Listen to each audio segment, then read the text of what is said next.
Big Boss season 8లో 4 రోజుల ఆట ఒక ఎత్తు అయితే ఈ 5వ రోజు ఆట మాత్రమే ఒక ఎత్తు. ఎందుకు ఇలా అంటున్నానంటే హౌస్లో ఎవరు విలన్లు ఎవరు ఫెయిర్ అనే దానిపై ఒక క్లారిటీ వచ్చింది ఈ ఎపిసోడ్స్తోనే. అంతలా టార్చర్ చేశారు Yashmi team. Bigg Boss season 7లో శోభా శెట్టి చేసిన అతి గుర్తుందా? అబ్బో, అదెలా మర్చిపోతాం అనుకుంటారా? ఈ సీజన్ 8 చూస్తే ఖచ్చితంగా మర్చిపోతారండి బాబు.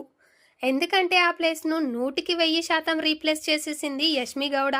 అసలు యష్మి గౌడ ఓవర్ యాక్షన్ చూస్తే, సైకోయిజం చూస్తే శోభా శెట్టి చాలా బెటర్ అనిపించకుండా ఉండదు ఆడియన్స్కి అయితే మాత్రం. అంతగానే ఏం చేసింది అనుకుంటున్నారా? టాస్క్లో గెలిచిందే దొంగ ఆట ఆడి అయితే ఆ తర్వాత ఓడిపోయిన టీంకి నరకం చూపించింది యష్మి టీం. దీనికి కర్త కర్మక్రియ అన్నీ యష్మినే. ఎపిసోడ్ చూస్తున్నంతసేపు యష్మిని ఆడియన్స్ ఎంత తిట్టుకొని ఉంటారో ప్రత్యేకించి చెప్పక్కర్లేదు. విష్ణుప్రియ అయితే యష్మి దెబ్బకి అసలు బిగ్ బాస్ హౌస్లోకి అనవసరంగా వచ్చానంటూ కన్నీళ్లు పెట్టేసుకుంది. మరో కంటెస్టెంట్ సీత అయితే బిగ్ బాస్ ఉతికారేసింది. హౌస్లో నిన్నటి నుండి టాస్కులు మొదలైన సంగతి మన అందరికీ తెలిసిందే. నైనిక యష్మి టీంకి నిన్న పెట్టిన బాల్ పట్టు గోల్ కొట్టు గేమ్లో యష్మి టీం గెలిచింది. ఛాలెంజ్గా లూప్ ది హోప్స్ అనే గేమ్ పెట్టాడు బిగ్ బాస్. ఇందులో భాగంగా అటువైపు ఉన్న రింగ్స్ని కంటెస్టెంట్లు చైన్ బ్రేక్ చేయకుండా బాడీ మీదుగా తెచ్చి ఇటువైపు వేయాలి. ఎవరైతే ముందు రింగ్స్ అన్ని కంప్లీట్ చేస్తారో వాళ్ళే ఈ గేమ్లో విన్ అయినట్టు. ఈ గేమ్లో నైనిక టీం అదరగొట్టేసింది. అయితే తాము ఫుల్ బాడీ రింగ్ నుంచి రింగ్ తీసామని వాళ్ళు హెడ్ నుండి తీశారంటూ యష్మి గొడవ పడింది. కానీ సంచాలక్ నిఖిల్ మాత్రం నైనిక టీం స్ట్రాటజీగా ఆడిందని గెలిచిందని చెప్పాడు. దీంతో సంచాలక్ కూడా గేమ్ ఆడుతున్నాడంటూ నోరు పారేసుకుంది యష్మి గౌడ. విన్నర్ ఎవరో తేల్చే మూడో గేమ్ కూడా వెంటనే మొదలెట్టేశాడు బిగ్ బాస్. బ్యాలెన్సింగ్ అంటూ పెట్టిన ఈ గేమ్ ప్రకారం బజర్ మోగేలోపు ఏ టీం అయితే తమకిచ్చిన స్టాండ్పై 5 బ్రిక్స్ నిటారుగా నిలబెడుతుందో వాళ్ళే విన్. ఈ గేమ్లో నైనిక టీం గెలుస్తుందని తెలిసి యష్మి టీంలో ఉన్న పృథ్వీ వాళ్ళ స్టాండును తీసోయి ఇటుకలు కింద పడేశాడు. ఇదేంటి ఫౌల్ గేమ్ అంటూ నైనిక టీం క్వశ్చన్ చేసినా నిఖిల్ పెద్దగా పట్టించుకోలేదు. దీంతో అదే పని నైనిక టీం కూడా చేసింది. అప్పుడు మాత్రం ఇది ఫౌల్ గేమ్ అంటూ నోరు తెరిచాడు నిఖిల్. ఇలా రెండు టీంలు కాసేపు ఒకరిది ఒకరు తోసుకున్న తర్వాత ఇక నుండి ఫౌల్ ప్లే లేదు, నిజాయితీగా ఆడండి అంటూ నిఖిల్ అంటాడు. అప్పటికే యష్మి టీం 2 బ్రిక్స్ పెట్టేసింది. దీంతో దొంగాట ఆడి ఈ గేమ్లో గెలిచేసింది యష్మి టీం. ఇక 2 గేమ్స్ గెలిచినందుకు యష్మి టీంను విన్నర్గా ప్రకటించాడు బిగ్ బాస్. అంతేకాకుండా గెలిచిన యష్మి వాళ్ళకి డ్రాగన్ ఫ్లై రూమ్ కేటాయించాడు. మిగిలిన 2 టీంలకి జీబ్రా పికాక్ టీంలు ముఖాన కొట్టాడు బిగ్ బాస్. ఇక డ్రాగన్ ఫ్లై రూమ్లోకి వెళ్ళిన తర్వాత యష్మి చేసిన హడావిడి అయితే అంత ఇంత కాదనుకోండి. అక్కడున్న చాక్లెట్లు తీసుకొని ఓడిపోయిన టీం సభ్యులకు షేర్ చేయకుండా వాళ్ళే ముందే తింటూ ఓవర్ యాక్షన్ చేశారు. ఇక ఎవరితోనూ చాక్లెట్స్ షేర్ చేయకూడదంటూ chief Yashmi board order pass చేసింది. ఇక కాసేపటికి ముగ్గురు చీఫ్లు నైనిక యష్మి నిఖిల్ను కన్ఫెషన్ రూమ్కి పిలిచాడు బిగ్ బాస్. ఇక్కడ బుర్ర పాడైపోయే ఓ ఆఫర్ కూడా ఇచ్చాడు. యష్మి టీం విన్ అయింది కాబట్టి వాళ్ళ సభ్యులు ఎవరు ఇంటి పనులు చేయాల్సిన పని లేదట. అంతేకాకుండా ఇతర టీంల సభ్యులకి ఎవరికైనా ఏ పనైనా చెప్పొచ్చంటూ ఫుల్ పవర్ యష్మికి ఇచ్చాడు.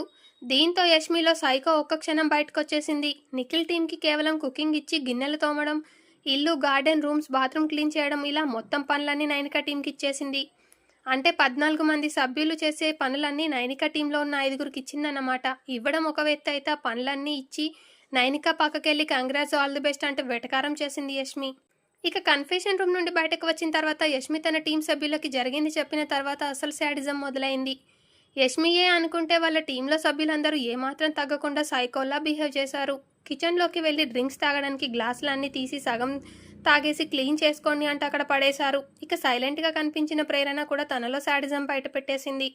చెత్త బుట్టలో ఉన్న చెత్త కూడా కిచెన్ పైన పెట్టి సైలెంట్గా పక్కకెళ్ళిపోయింది. ఇది చూసి యష్మి సహా టీం మొత్తం వెటకారంగా నవ్వుకుంటూ గార్డెన్లోకి వెళ్లారు. ఇదంతా చూసి నైనిక చెప్పిన ఓ డైలాగ్ మాత్రం కరెక్ట్గా యష్మికి సరిపోతుంది. ఎందుకంటే గెలవకపోయినా సరే యష్మిని చీప్గా చేశాం కదా, నాకు సిగ్గుండాలి అంటూ తనని తానే తిట్టుకుంది నైనిక. ఇక యష్మి టీం చేస్తున్న ఓవర్ యాక్షన్ చూసి విష్ణుప్రియకి బాగా మండింది. అసలు ఇదెక్కడి న్యాయం? 10 మంది చేసే పనంతా మమ్మల్ని చేయండి అంటూ ఆర్డర్లు వేయడం ఏంటి? బిగ్ బాస్కి వచ్చింది పనులు చేయడానికి అంటూ విష్ణుప్రియ కాసేపు తిట్టుకుంది.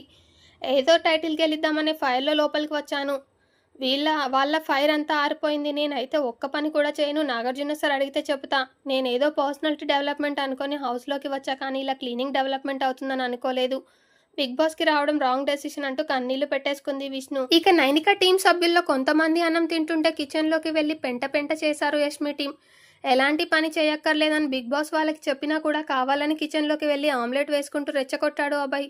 మీరు ఏ పని చేయకూడదు కదా, ఎందుకు కిచెన్లో చేస్తున్నారు, అలా అయితే గిన్నెలు కూడా తోమి మాకు హెల్ప్ చేయండి అంటూ కరెక్ట్ పాయింట్ అడిగింది సీత. కానీ దీనికి సీతపై గొడవ పెట్టుకున్నాడు అభయ్. మేమెందుకు తోమాలి, మీరే తోమాలి, అదే బిగ్ బాస్ చెప్పిందంటూ అడ్డదిడ్డంగా వాగుతూ వినే ఓపిక ఉండాలి, సొల్లు మాటలు మాట్లాడకు అంటూ అభయ్ రెచ్చిపోయాడు. దీనికి సీత కూడా అంతే గట్టిగా జవాబిచ్చిందండి. గిన్నెలు తోమడం మా పనే, కానీ కావాలని ఇలా గిన్నెలు సింకులో పడేసి చెత్త బుట్టలో చెత్త తీసి బయట క్లీన్ చేయమనడం ఎంతవరకు కరెక్ట్ అంటూ సీత ఇచ్చి పడేసింది. మీ ఇంట్లో మేమేమైనా పని మనుషులమా అంటూ సీత అడిగితే నా ఇంట్లో ఎవడు పని చేయడం లేదు, ఇది బిగ్ బాస్ చెప్పిందే అంటూ అభయ్ అరిచాడు. దీనికి సీతకి కోపం ఏడుపు రెండు వచ్చేశాయి. దీంతో తినే అన్నం కూడా పక్కన పెట్టేసి తిట్టుకుంటూ వెళ్ళిపోయింది. నేను ఏ పని చేయను, నా ఇష్టం వచ్చినట్టు ఉంటా, నేను బొచ్చులోది తొక్కలోది బిగ్ బాస్. వాళ్ళు గిన్నెలు పడేస్తే నేను కడుక్కుంటూ ఉండాలా, గిన్నెలు తోమడానికి నేను బిగ్ బాస్కి వచ్చానా, ఇక నేను గేమ్ ఎప్పుడు ఆడాలి అంటూ సీత ఏడ్చేసింది. మరోవైపు యష్మి మాత్రం కనీసం ఎమోషన్స్ లేకుండా వాళ్ళ టీం సభ్యులను ఇంకా రెచ్చగొట్టింది. నా ఇష్టం, నేను ఇలానే చేస్తా, నేను ఇలాగే ఆడి గెలుస్తానని చెప్పండి, ఎవరికి ఎక్స్ప్లెనేషన్ ఇవ్వాల్సిన అవసరం కూడా లేదు అంటూ యష్మి వాళ్ళని ఇంకా రెచ్చగొట్టడం స్టార్ట్ చేసింది. ఇక యష్మి టీం సభ్యులు కూడా అంతే సాడిజం చూపించారు. పాపం ఆదిత్య పడుకుందామని రెడీ అయితే అక్కడికి వెళ్ళి తుప్పాస్ మీటింగ్ పెట్టారు యష్మి టీం సభ్యులు. అయితే సరే, చాలా ఓపికగా వాళ్ళ మాటలు విన్న ఆదిత్య నేను పడుకుంటాను అంటూ చెప్పేసరికి పృథ్వీ కావాలని డైలాగులు వేశాడు. నేను మాట్లాడుతున్నా కదన్నా, మధ్యలో అలా వెళ్ళిపోతే ఇది గౌరవమేనా, మీరే చెప్పండి అంటూ ఆదిత్యతో అన్నాడు. పాపం దీనికి కూడా సైలెంట్గా ఉన్న ఆదిత్య సరే చెప్పు అంటూ పృథ్వీతో అన్నాడు. కానీ మాట్లాడడానికి మ్యాటర్ ఏం లేకపోయినా కావాలని ఆదిత్య నిద్ర చెడగొట్టడానికి అక్కడే ఉండి మాట్లాడాడు పృథ్వీ. ఇక దీన్ని కూడా నిఖిల్, యష్మి, అభయ్ పక్కకెళ్ళి కామెడీ చేసుకున్నారు. ఇలా ఈ రోజు ఎపిసోడ్లో అయితే యష్మి నాయకత్వంలో వాళ్ళ టీం సభ్యులంతా నిజంగా నరకం చూపించారు నైనిక టీంకి. మరి దీన్ని నాగార్జున సారు ఏమైనా ప్రశ్నిస్తారా, లేక ఇది పనిష్మెంట్ అంటూ వింతగా వాదిస్తారో చూడాలి.